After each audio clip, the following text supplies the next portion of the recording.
Alright, the next part is differentiability graphically. So remember that a function fails to have a derivative at points where there's a corner or cusp.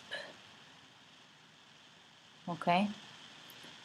A function fails to be continuous when there is a removable discontinuity, a hole, or if there's a jump,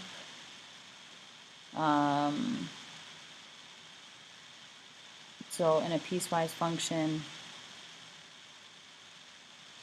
and that's it. Alright, so let's consider the following graph. If we had this graph,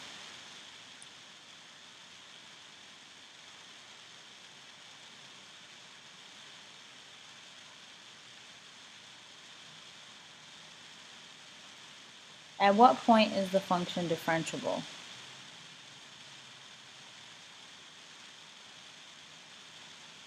Okay, so looking at this, the function is differentiable from negative infinity all the way up to 1, 2, 3, 4, but not including 4, right? Because at 4 there's a corner. And then from 4, not including 4, all the way to 5, but here there's a jump, so it's not going to be differentiable at that point. And then from 5 to infinity. Okay? When is it continuous but not differentiable? It's continuous from negative infinity to 5. So I don't pick up my hand. And then it picks up at 5 to infinity. But the point, this is when it's continuous, right? Now where is it not differentiable? It's not going to be differentiable at the corner of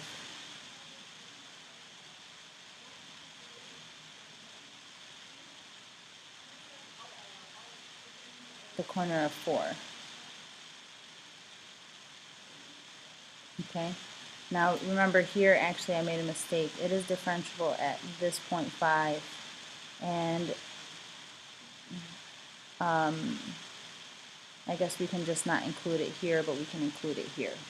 Okay, so it's not differentiable at x equals 4. Where is it neither continuous nor differentiable? I didn't draw a graph that would show that. Okay, but you guys can look at your exams and you'll get some examples. Alright, the last part, given the position function this, with s in meters and t in seconds, and from 0 to 3, we're going to find the displacement. So displacement is basically how far it moved. Okay, so that's just going to be f of 3 minus f of 0. So how far it moved between 0 and 3 seconds. So you just plug in f of 3 or s of 3, whatever you want to call it, minus f of 0. Now the average velocity is going to be our displacement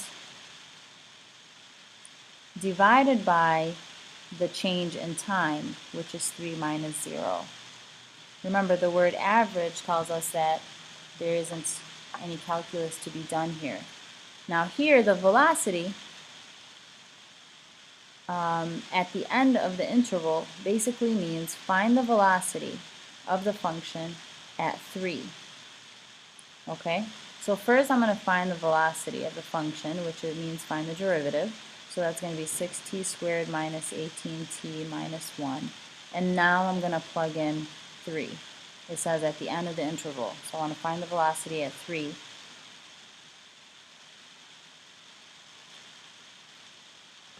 Okay, and you solve that. The velocity each time the acceleration is 0.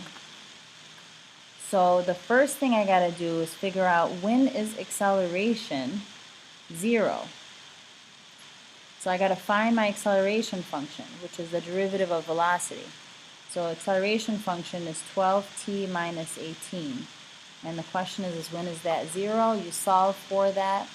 So add 18 divided by 12. So t is 3/2 of a second. So at 1.5 seconds, acceleration is 0. So the question is, what is velocity at 1.5 seconds? Because it said, what is the velocity when acceleration is 0? So acceleration is 0 at 1.5 seconds. So what is velocity at 1.5 seconds? So you just plug that in into our velocity function, and you solve it, and you get your answer.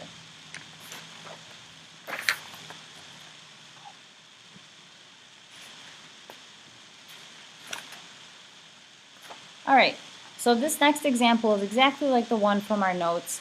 I'm not really going to go through it too much. You can get it from the notes. But a rock is thrown vertically from the surface of the moon. So it's thrown vertically up and reaches a height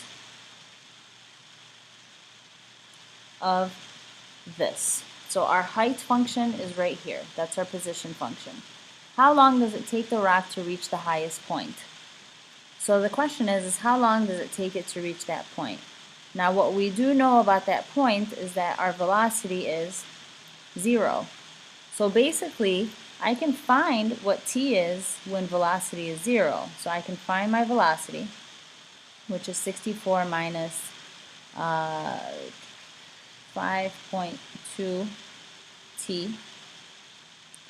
Set that equal to 0.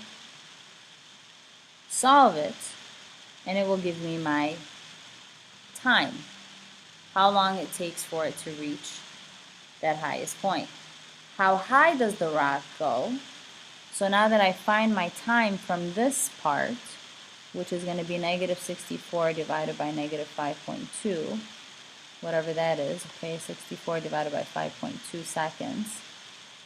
How high does the rock go?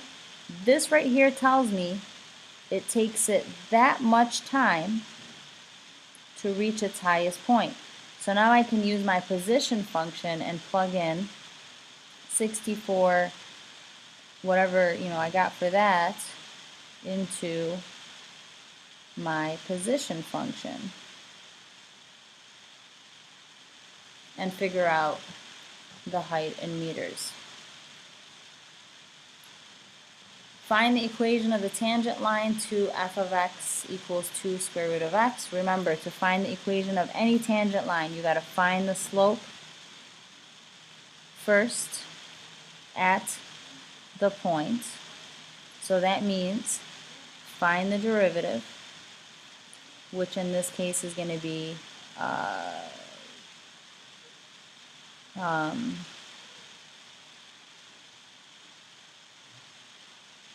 1 over the square root of x, okay? And you can figure out how I did that. It's 2x to the 1/2. If you bring the 1/2 down, what happens to those 2's? So you're left with x to the negative 1/2, which is the same thing as 1 over square root of x. So first you find the derivative, and then you plug in the point that they gave you into that derivative, and that's just going to be 1/2. So now that you have your slope, you need an x and a y. We have our x in this case. The question is, what is our y? We can just plug it into the original function to figure out our y, and that's going to be 2 times the square root of 4, which is 2 times 2, and that's 4. And then you just use the point slope form. So y minus 4 equals 1/2 x minus 4. Alright, next question. Does the graph have any horizontal tangents? Now remember, on any graph, and in this case, let's say it's a quartic graph, the question is, does it have any horizontal tangents? Horizontal tangents means a tangent line that goes horizontally. So you notice that this graph has 3 horizontal tangents. And I'm not saying that's what this graph looks like, I'm just pretending. But the question here is, does this graph have any horizontal tangents? If so, where are they? So what is the velocity at those horizontal tangents? 0. So with this kind of question, you just got to find y prime and then set it equal to 0. And to find y prime of this, you got to use the product rule, set it equal to 0, and find all of your x values. Okay? The last question. Find the first and second derivative implicitly. So, finding the first derivative. First we got to use the product rule, right? So x squared times the derivative of y, which is 2y dy dx, plus y squared times the derivative of x, which is 2x equals 0. I'm going to clean this up a little bit. So this becomes 2x squared y dy dx plus 2xy squared equals 0. Solve for dy dx, which is negative 2xy squared divided by 2x squared y. When you clean this up, what is your dy dx? The 2's are gone, one of the x's is gone, one of the y's up top is gone, so you're left with negative y over x. And now you got to find the second derivative of that. So, to find the derivative, we use the quotient rule, so we start at the bottom.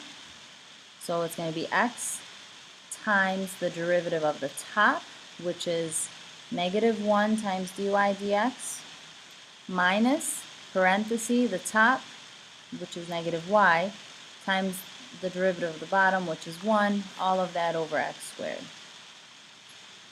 I'm going to clean this up before I plug in. So this is negative x dy dx plus y over x squared. Now, what am I going to put right here is I'm going to bring this guy over and plug them in. So negative x times negative y over x plus y over x squared. What do you notice happens? The x's are gone, the two negatives cancel each other out, and you're left with y plus y over x squared. So this is 2y over x squared, and we are done. That is my second derivative. So first derivative, second derivative. Okay, that basically covers everything that we've done. In the first video, you'll notice, I didn't really go over ln and the log. I did this one, but make sure you review section 3.9. Just do some of the basic problems. It's not going to be crazy. Definitely need to know